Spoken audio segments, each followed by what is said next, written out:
Saturday, June 20th, there are 4 games on the board in the FIFA World Cup. I'm going to go through each and every one. I'm going to break it down, give you my pick and prediction for each game, and we're going to hope to make some money yet again. So first off, we're coming off of a nice day on Friday, June 19th. We went 3-1 on that day. We picked up 2 units, and we got back into the win column.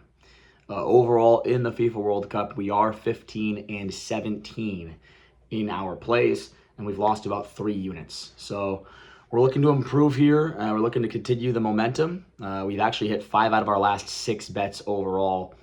We hit our last 2 bets on Thursday evening, hit 3 out of our 4 on Friday, and now we're going to continue that momentum here into Saturday, June 20th. So without any further ado, let's get right into it. Now, I just want to recap the matches from Friday, June 19th. USA defeated Australia 2-0. We cashed a ticket in that game. We had USA -1 plus 105 odds for 1 unit. So USA covered the spread there. We ended up winning a bet in that game.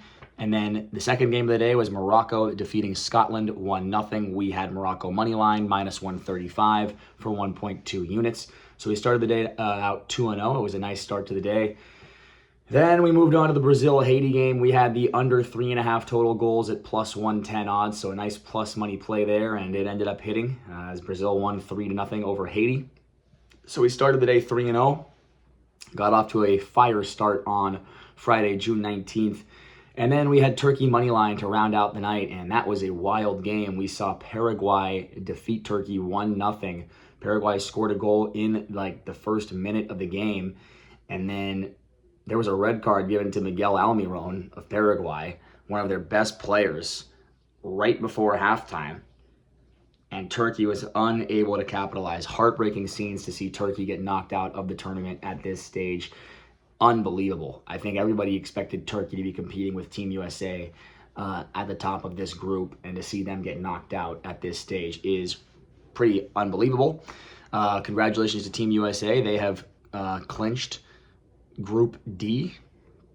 Team USA will now be moving on to the knockout stage, and they have won the group, which is a huge, momentous occasion for Team USA. So congratulations to them. And please, guys, leave a like, comment, and subscribe if you can. It would really help the channel grow. That would really help. Please, just like the video. Leave a comment. Let me know what you guys think about the World Cup so far. Let me know your picks and predictions. And subscribe to the channel if you have not yet. But anyways, that's the recap. We went 3-1. We cashed 3 out of our 4 tickets. We picked up 2 units on the day. It was a profitable day, and we'll move into Saturday, June 20th. So first game on the board, the Netherlands and Sweden. The Netherlands, they tied against Japan in their first game. And if you guys remember, we actually were backing Japan in that one. We had Japan on the double chance. We cashed a ticket in that game in which the Netherlands played against Japan. So we read that game very well. And then Sweden defeated Tunisia 5-1. And if you guys remember correctly, we bet on Sweden money line in that game. So these are 2 teams that we've seen well so far in this tournament. These are 2 high-scoring teams. These are 2 teams that have very good attacks. I mean, Netherlands have a very good team overall. They've got world-class players throughout their lineup, in the attack, in the midfield, in the defense. So they're a very, very strong team overall as it is. Sweden's most impressive part about their team, or the best part about their team, is their attack. Victor Gyökeres, Alexander Isak, you've got Yasin Ayari, you've got Gudmundsson. Their attack is the strength of their team. We saw it against Tunisia. Sweden scored 5 goals. Sweden has seen 4 or more goals be scored in all of their last 5 games. And 5 out of their last 6 have seen at least 4 or more goals for Sweden. For the Netherlands, we've seen 4 goals scored in their last game against Japan, 2-2 game. We saw them beat Uzbekistan 2-1. We saw them lose to Algeria 1-0, and then a 1-1 draw against Ecuador. But a 4-0 destruction of Lithuania. They beat Norway 2-1. They beat Finland 4-0. They beat Malta 4-0. They beat Lithuania 3-2. My point here is I expect to see goals. 2 good attacks and 2 defenses that I do not trust whatsoever. Sweden has shown to me that they can get scored on. When they played in qualifying against some of the better teams, they definitely were able to, they definitely conceded goals. They lost to Norway 3-1. Sweden gave up 4 goals to Switzerland in qualifying. They gave up 2 goals to Switzerland in a match in qualifying. So Sweden's defense is a problem for them. Their strength is their attack. The Netherlands' probably biggest weakness is their defense as well. We saw that against Japan. I'm expecting goals. Give me the over 3 goals at odds of plus 110 in the Netherlands against Sweden game. And I think this is a great bet because we're getting push protection at 3. If the game ends 2-1, we're pushing. Game ends 3-0 somehow, we're pushing. And I think there's a really strong likelihood that either team wins this game 3-1, or we get a 2-2 tie, to be honest with you. I mean, I do expect Netherlands to probably have the upper hand for the majority of this game, but it wouldn't surprise me to see Sweden get a result here. The Netherlands have been disappointing as of recently, and there's no way I could back them at odds of minus 140 on the money line. So yeah, playing this game is over 3 goals, odds of plus 110 for 1 unit. Expect goals in that one. We're going to see some high-flying attacking soccer in that game. Next up, we've got Germany and the Ivory Coast. So Germany coming off of their 7-1 destruction of Curacao, and then Ivory Coast coming off of a really nice 1-0 win over Ecuador. I think these are 2 very talented teams. I think Ivory Coast is very underrated. Amad Diallo is a very good player for Manchester United. He's a very underrated player. You've got Dewey in the back line. You've got Agbadou. Diamande is quality. There's a lot of quality players in this Ivory Coast lineup that go kind of overlooked. People don't really see those guys. Now, of course, Germany are world class. I mean, half the lineup features in Bayern Munich's squad. They've got 2 Premier League ballers in the attack, and then you've got 2 really good players from Borussia Dortmund. Overall, this Germany lineup is good enough to maybe win this World Cup. There's no doubt about that. They are stacked. But Ivory Coast have really impressed me recently. Ivory Coast defeated France back in April. And that's not just any win. That's a win over France, which is very impressive. Ivory Coast defeated Scotland. They defeated South Korea recently. They defeated Ecuador, as we saw. And this team has won 8 out of their last 10 games. They've only lost 1 out of their last 10. Ivory Coast is playing very well, and they've got a lot of talent, and I think they're heavily underrated here. Now, Germany, of course, they're on fire. They've won 10 in a row coming in. They just won 7-1 over Curacao. They beat USA during that win streak. They beat Ghana. They beat Switzerland. They've beaten some really good teams. But I think that this is going to be a very tight affair. It's going to be very tight. Both of these teams are tied with 3 points at the top of Group E. And I think Ivory Coast are going to just try to get a tie here. I think Ivory Coast will be very happy if they can get a tie. I think Germany will, of course, try to get the win.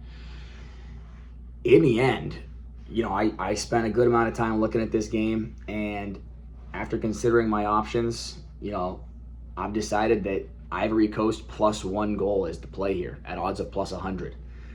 And the reasoning here is that Germany, when they've played better teams, have struggled to win by margin. They do win the game, but they don't win by margin. They beat USA by a score of 2-1. They beat Ghana by a score of 2-1. They beat Switzerland by a score of 4-3. So when they've played teams that are a step up in competition, they haven't won by margin. Meanwhile, Ivory Coast just beat France. They beat South Korea 4-0. They beat Scotland 1-0. Point here is, I think Ivory Coast can get a draw here. I think they're live to get a result. I think Ivory Coast could potentially get a draw. You're giving me push protection if Ivory Coast lose by a goal, and you're giving me plus 100 odds on that. Give me it all day long. I think that's a steal deal. I don't see Germany winning by margin here. I think Ivory Coast keep this thing tight. And there's a good chance that Ivory Coast could even potentially get a draw here, or who knows, they could get the upset victory.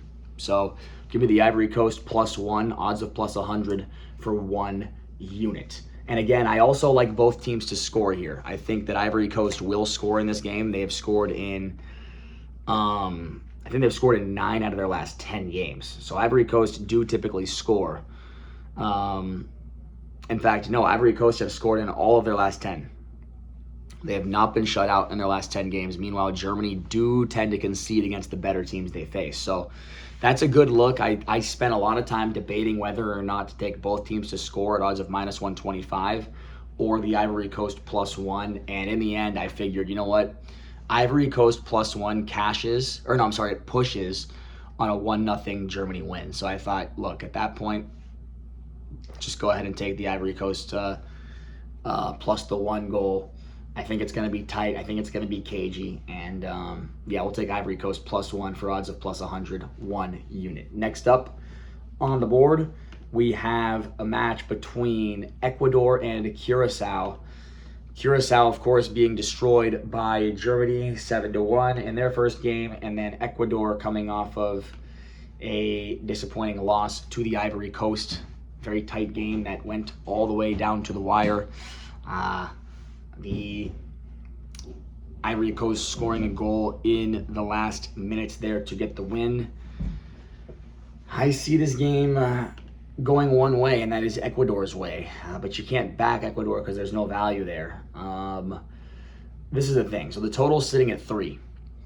Total sitting at 3. Under 3 is +110 odds. And so basically, if you're betting over 3, you're betting that Ecuador is going to score 4 goals because Curacao is not scoring in this game. Ecuador is a very defensive-minded team. Ecuador is focused on defense. They've got a very strong back line. When you look at their lineup, Pacho in the back line, Hincapié in the back line, Moises Caicedo in the defensive midfield. Ecuador is a very defensive-minded team. They're not going to allow Curacao to score. You can book that. Now, question is, how many goals does Ecuador score? Knowing that they're a very defensive-minded team, I don't expect Ecuador to go out and win 4-0. So we're getting push protection on a 3-0 Ecuador win. We're cashing on 2-0 Ecuador win. We're cashing on a 1-0 Ecuador win. And we're cashing on a 0-0 boring draw. So those are the most likely score lines that I see happening. So yeah, give me Ecuador, Curacao under 3 total goals. Odds of +105 for 1 unit. And last but not least, we've got Tunisia and Japan. And this one, of course, we bet against Tunisia when they lost to Sweden in the first round. We bet on Japan when they got the result against Netherlands in the first round. So we've been high on Japan, we've been low on Tunisia coming in, and nothing changes. That remains the same. Tunisia coming off of a 5-1 drubbing. They got destroyed against Sweden. Which is not good, obviously. And then Japan coming off of a really good result against the Netherlands, getting a 2-2 tie to begin their World Cup. Now, Japan also beat England. They beat Brazil coming into this World Cup. Like, Japan have beaten some of the world's best coming into this World Cup. They're playing as good as anyone coming in. Meanwhile, Tunisia are playing about as bad as anybody. They lost 5-0 to Belgium before the World Cup began. We mentioned the 5-1 loss to to Sweden. They lost to Austria 1-0. They've scored 1 goal in their last 4 matches. It's pretty bad. Tunisia is looking horrible. They've allowed 11 goals in their last 4 matches. So they're getting destroyed by everybody. This is pretty simple. You got Japan is just a much more talented team as well. A lot more talent across the field for Japan. They're playing better at the moment. Japan has 1 point. Tunisia has 0 points. And yeah, we're going to go ahead and back Japan here on the spread. Japan -1, odds of +110 for 1 unit. So we have a plus money play in every single game on the board in the FIFA World Cup for Saturday, June 20th. How about that? Ain't that something? We're going to start the day with the Netherlands and Sweden over 3 goals, odds of +110. Then we're going to head on to the second game of the day, and we're going to take the Ivory Coast plus a goal on the spread at odds of +100 for a unit. Then in the third game of the day, we're going to watch Ecuador and Curacao. And we're going to take the under 3 total goals, odds of plus 105 for 1 unit. And then the last game of the day, the nightcap, we're going to take Japan against the spread. Japan -1, odds of plus 110 for 1 unit. All right, guys, we went 3-1 on Friday, June 19th. We're taking some momentum into Saturday. We are down about 3 units altogether on the FIFA World Cup. It's been a really fun FIFA World Cup. We've enjoyed doing this, and I'll see you guys tomorrow. Good luck out there, and let's have another profitable day here on Saturday. I'll see you guys later.